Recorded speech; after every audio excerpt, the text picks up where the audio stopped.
본문 1절은 요셉이 애굽의 노예로 팔려갔는데 바로의 신하 보디발이 요셉을 산 비참한 이야기로 시작합니다.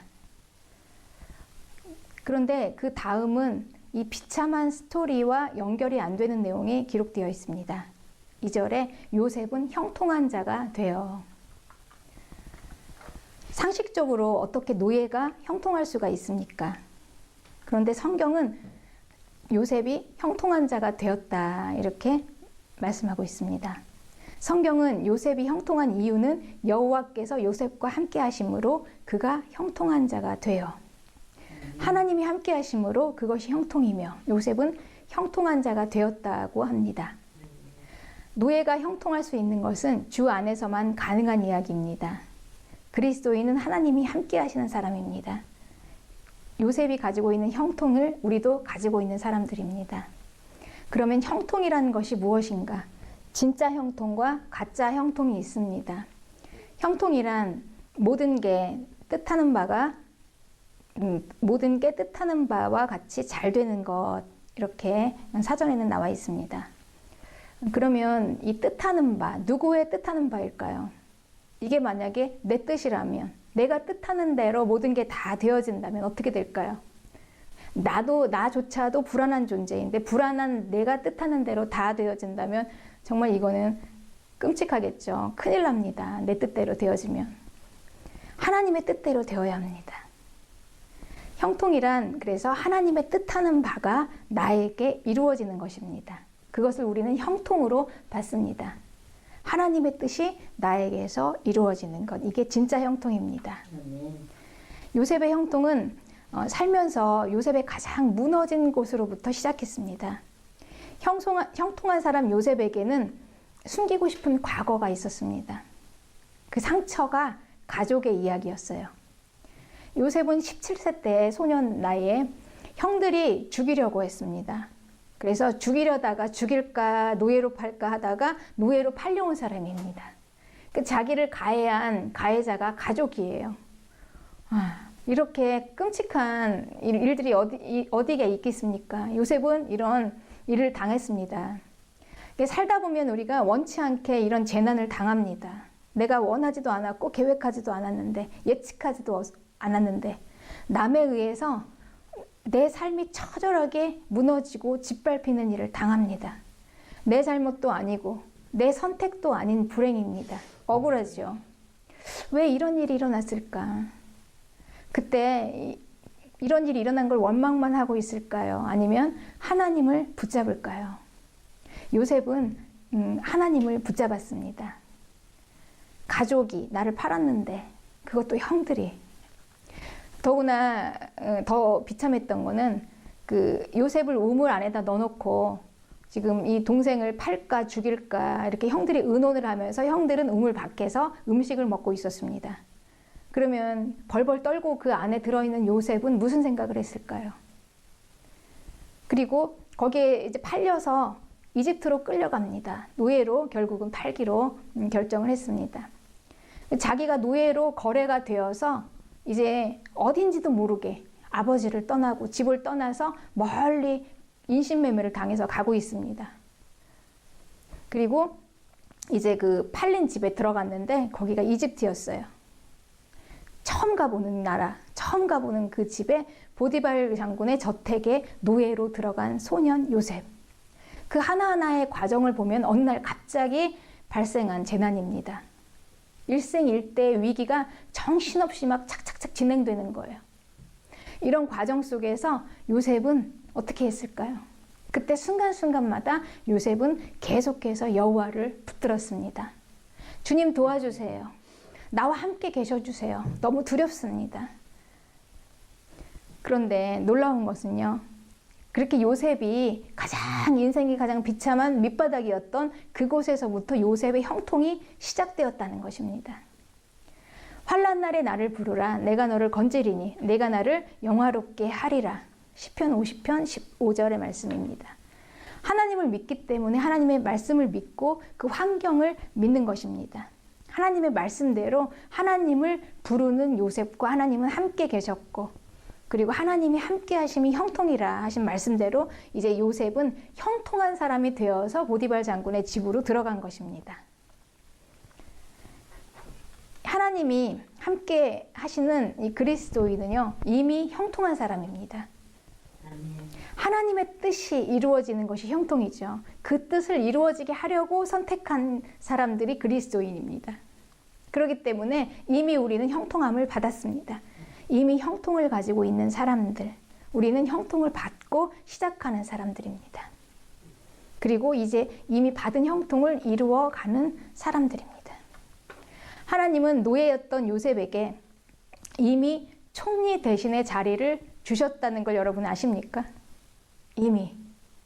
요셉은 이미 총리 대신의 자리를 이미 받고 시작했던 것입니다. 아무도 몰랐지만 하나님의 마음속에는 요셉이 총리 대신으로 들어있었습니다.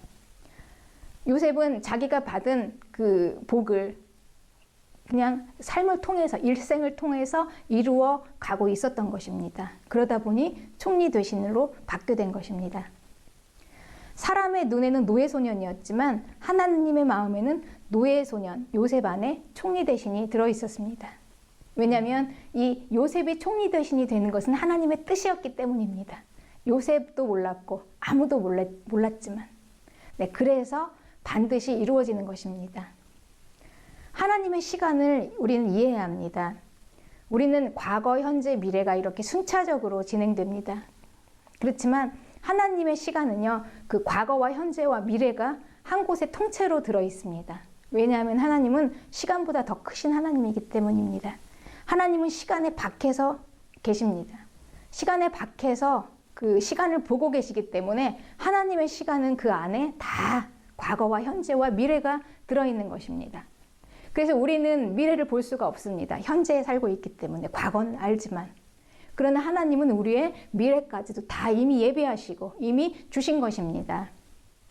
그래서 하나님께서는 우리에게 이미 구원을 주셨고 우리는 그 구원을 믿음으로 받았고 그리고 받은 구원을 미래에까지 이어져 가는 것입니다.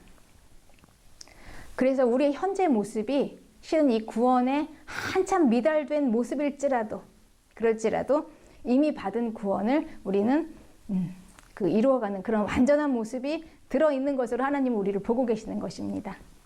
축복도 마찬가지입니다. 이미 받은 축복을 우리는 취하여 누리는 것입니다. 왜 나를 축복의 사람이라고 하는가? 지금 현재 아무것도 없는데 내가 가지고 있는 것은 아무것도 없는데 그냥 근근한 현실밖에 없는데 왜 나를 축복의 사람이라고 하는가? 하나님은 이미 하나님의 자녀인 우리에게 축복을 주셨습니다. 그리고 하나님의 눈에는요, 우리의 미래가 들어 있습니다. 하나님의 마음속에는 그 축복을 누리는 우리가. 그래서 그리스도인의 축복은요, 내 노력과 그리고 나에게 주신 기회로 만들어가는 것이 아니라 이미 받은 축복을 이루어가는 것입니다. 그래서 이 취하느냐 못 취하느냐의 차이가 있는 것이지 우리는 이미 축복을 받았습니다. 성경에서는 이 복을 누리는 방법을 신명기에 아주 자세하게 기록하고 있습니다. 하나님의 말씀대로 지키면서 살면 이미 받은 복을 누리고 우리의 형통을 이루어갈 수 있다. 이렇게 매뉴얼로 나와 있죠. 그런데 이렇게 명확하게 나와 있는 이 말씀 가운데 우리는 왜 행하지 않을까요? 우리는 이 말씀을 믿지 않기 때문에, 그리고 이 말씀하신 하나님을 그런다면 이 말씀을 행할 수가 없습니다. 형통은 하나님의 형통입니다. 우리에게서 나올 수 있는 것이 아닙니다. 하나님의 형통 안으로 들어가는 것입니다. 하나님의 형통을 우리가 믿고 의지하고 그리고 그 말씀하신 하나님의 말씀에 순종하면서 나아갈 때 그때 분명히 말씀하신 대로 하나님의 뜻이 나에게 이루어지는 것입니다. 그것을 우리는 형통으로 받습니다. 그리고 우리는 이것을 축복으로 받습니다. 또한 우리는 이것을 구원으로 받습니다. 요셉은 하나님의 말씀대로 유혹도 많았겠죠. 그런데 우리 요셉의 이야기 중에 보디발 장군의 아내의 유혹도 요셉이 말씀대로 말씀을 행함으로 죄에 빠지지 않았습니다. 그러므로 인해서 요셉이 결국은 하나님이 주신 그 모든 복을 다 이룰 수가 있었던 것입니다. 요셉의 그 형통함은요, 그 가장 밑바닥에서부터 시작되었습니다. 그런데 거기에 하나님이 함께 계셨습니다. 요셉은 거기서부터 충성하고 성실한 삶으로 최선을 다하며 살았습니다. 하나님이 함께 하시는 자의 삶은요, 성실할 수밖에 없습니다. 요셉이 이렇게 요셉 될 수 있었던 것은 하나님이 함께 하시는 사람의 삶이기 때문입니다. 하나님이 함께 하시는 사람에게는 하나님이 함께 계시기 때문에 하나님의 인격이 함께 있고요. 그리고 하나님의 그 소망이 함께 있습니다. 하나님이 함께 계시기 때문에 절망이 아닙니다. 왜냐하면 하나님이 함께 하시면 하나님을 믿기 때문입니다. 하나님의 뜻이 나에게서 이루어지는 것. 아직 미래는 내가 볼 수 없지만 이미 나에게 받은 나의 축복, 나의 구원, 그리고 나에게 형통함. 이것이 지금 현재에서 이루어지고 있다는 것을 신뢰하기 때문에 그 하루하루를 성실하게 살아가고 하나님의 말씀에 순종하며 살아가고 그 미래를 믿기 때문입니다. 그렇게 살아갈 수밖에 없습니다. 하나님이 함께 하신다는 것은 하나님과 나의 인격이 함께 하나가 되는 것입니다. 그래서 이런 인격으로 일하는 사람을 누가 당할 수 있겠습니까? 탁월할 수밖에 없죠. 그래서 하나님께서는 우리의 그 재능을 보시는 게 아닙니다. 재능이 아니라 그 재능, 우리를 담은 그릇을 봅니다. 그릇의 차이로. 그릇은 우리의 인격입니다. 그러니까 그릇의 차이로 우리가 살아가는 것입니다. 하나님은 여기서 역사하십니다. 그러니까 비틀어지고 뒤틀리고 어두운 곳이 아니라 이렇게 바르게 세워진 곳에 하나님의 능력이 나타납니다.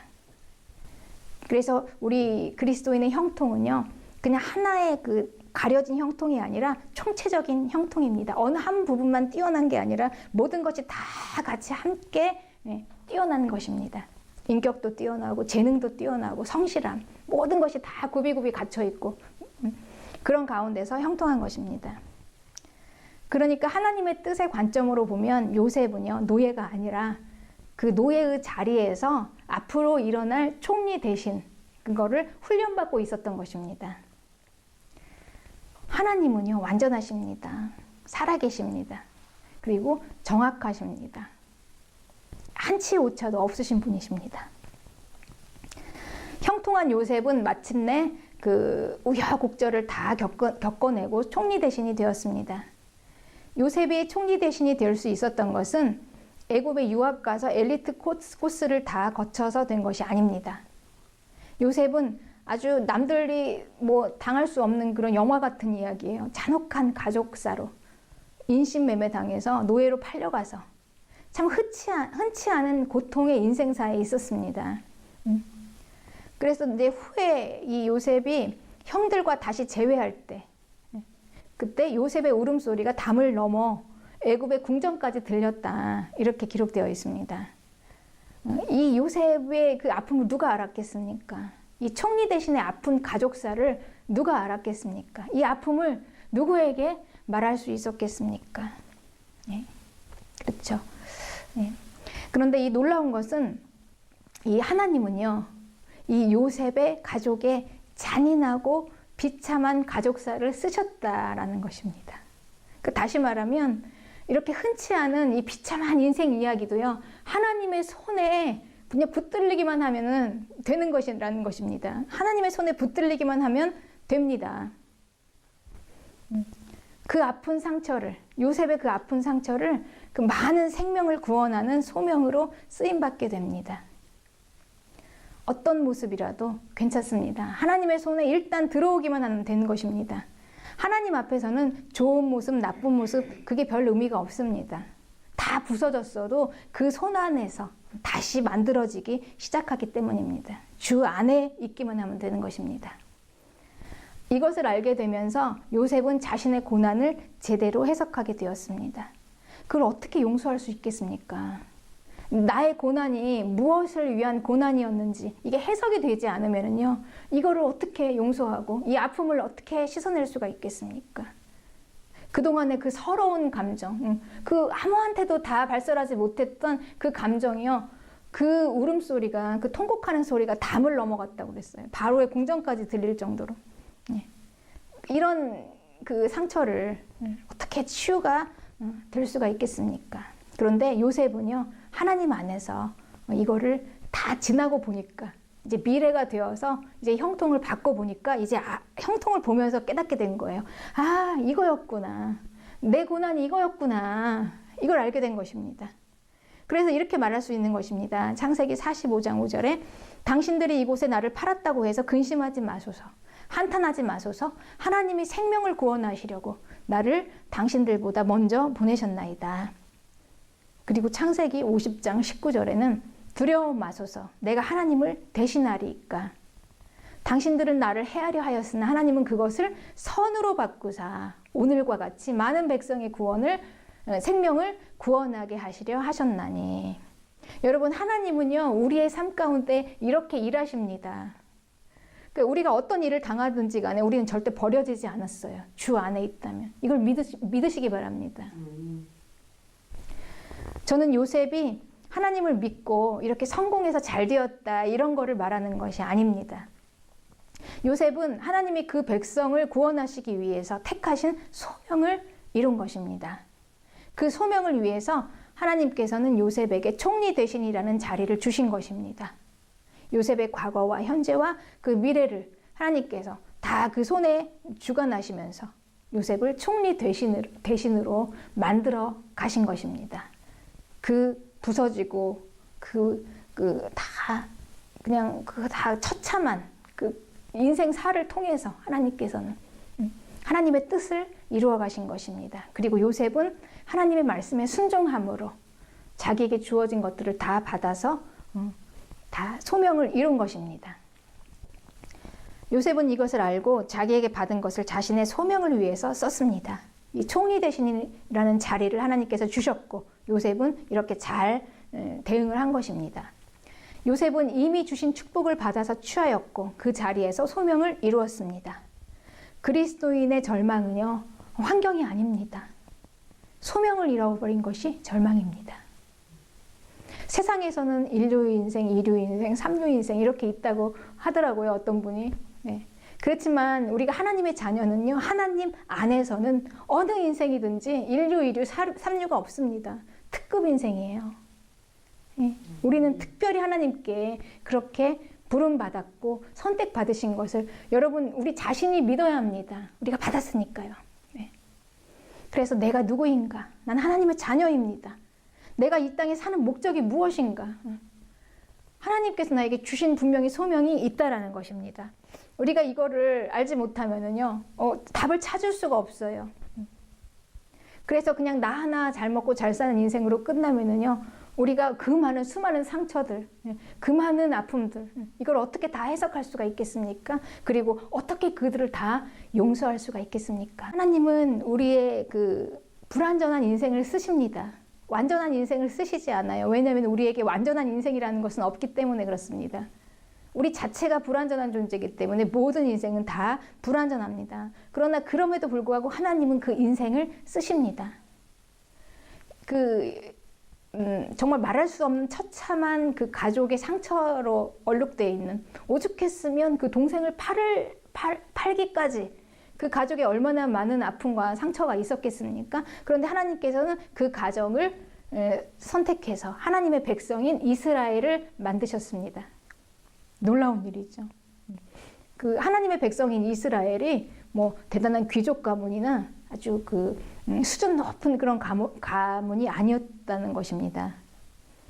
우리가 완전해서가 아니라 불완전한 인생을 통해서 하나님은 하나님의 뜻을 이루어 가십니다. 완전하고 불완전하고 이 비틀어진 인생사 속에서 하나님은 하나님의 뜻을 이루어 가실 때 그분의 말씀에 순종하는 사람을 통해서 하나님의 뜻이 이루어집니다. 우리의 과거의 상처, 그리고 지금 내가 어떤 환경에 있는가, 이게 별로 하나님의 손에서는 의미가 없습니다. 그냥 주의 손에 붙들려 있으면 되는 것입니다. 요셉의 잔혹한 가정사도 쓰시는 주님이, 그 주님이 쓰시면 우리의 삶도 하나님의 영광이 되는 것입니다. 이제 우리가 지금 많은 교회가 어려움을 겪고 있습니다. 코로나로 인해서 과연 코로나 이전의 교회로 다시 돌아갈 수 있을까? 이렇게 다 생각을 해보고 있는데요. 그런 우리가 비록 그 코로나 이전의 그 교회 부흥 시대로 다시 돌아갈 수 없을지라도, 그리고 앞으로 이제 어떻게 교회가 세워져 갈지 이걸 잘 우리는 다 명확하게 알지 못하지만 그럼에도 불구하고요, 이 하나님은 그 속에서 하나님의 뜻을 이루어 가십니다. 지금 하나님이 이루어가고 계십니다. 내가 누구인가? 나는 교회입니다. 라는 이런 소망을 가진 한 사람을 통해서 하나님이 하나님의 나라를 이어가십니다. 이전에도 그렇게 하셨듯이 오늘도 그렇게 하시고 계십니다. 그래서 세상은 모든 게 다 세팅되어 있는 곳에 들어가는 현재 중심적인 삶을 삽니다. 그래서 내가 어느 곳에 가야지 좋을까? 그리고 어느 곳에 줄을 서야지 될까? 이렇게 생각하니까, 그렇게 사니까 얼마나 피곤하겠습니까? 얼마나 또 절망이 많겠습니까? 그런 하나님 나라는 다릅니다. 지금 내가 어디든지 여기든지 저기든지 어느 곳에 있더라도 그냥 어느 곳에서 그냥 어느 곳으로 가든지 간에 그냥 하나님이 함께 계시기만 하면 되는 것입니다. 누구 뒤에 서든지 여기에 서든지 저기에 서든지 그냥 하나님과 함께만 있으면 되는 것입니다. 그러니까 불안하지 않아도 됩니다. 거기에서 하나님 따라가다 보면 되는 것입니다. 하나님이 그분의 뜻이라면 여러분 홍해도 가르세요. 여러분이 주님과 함께 계십니까? 그렇다면 여러분 이미 형통을 받았습니다. 그걸 믿으시기 바랍니다.